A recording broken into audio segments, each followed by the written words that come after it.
तो मुझे नींद की गोली खाकर भी नींद नहीं आती थी। दरवाजे पर टक टक होती तो रोंगटे खड़े हो जाते थे। मैं तो फकीर हूँ, झोली पहन के, ये झोली बिली आहे माझी अशी दरिद्री कर्मदरिद्री विचार आमचे नाही आहेत। एक मुद्दा मी स्पष्ट करू इच्छितो की आमचं हिंदुत्व म्हणजे काय। आमचं हिंदुत्व हे राष्ट्रीयत्व आहे। विजयादशमी पर संघ प्रमुख ने हिंदुत्व की परिभाषा क्या समझाई, शिवसेना को अंदर तक चोट कर गया। दशहरे पर सुबह सुबह मोहन भागवत ने हिंदुत्व का गुणगान किया, मतलब समझाया, इसके मूल्य बताए, लेकिन शाम ढलते ढलते उद्धव ठाकरे ने अपने तीर तान दिए। हिंदुत्व धोक्यात आहे का, हिंदुत्वाला धोका आहे का? आणि केंद्रीय गृहमंत्र्यांनी सांगितलं, गृह मंत्रालयाने सांगितलं की हिंदुत्वाला तसा धोका नाहीये। याच दिवसाची आणि याच क्षणाची वाट बघत होतो आपण। पण हिंदुत्वाला आता धोका नाहीये म्हटल्यानंतर आता खरं हिंदुत्व हे धोक्यामध्ये आहे आणि ते परक्यांपासून नाही, तर हे उपटसुंब नव हिंदू जे उगवलेले आहेत त्यांच्यापासून त्यांना खरा धोका आहे।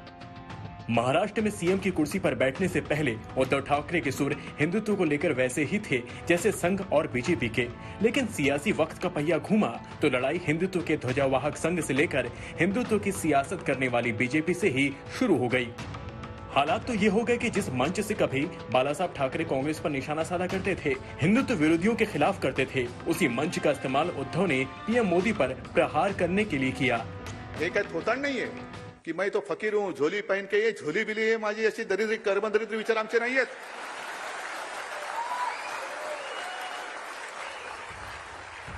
हे विचार आमचे नाही।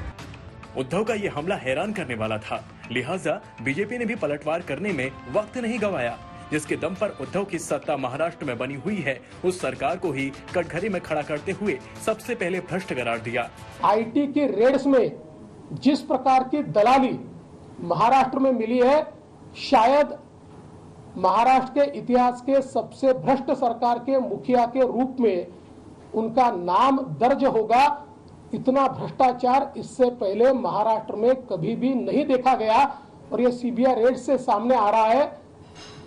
और इसके ऊपर चिंता करने की जगह आप किसको बचाना चाहते हो?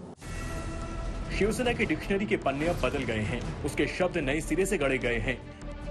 एनसीपी और कांग्रेस के साथ महाराष्ट्र की सत्ता में आने के बाद उसकी जुबान भी बदल गई है।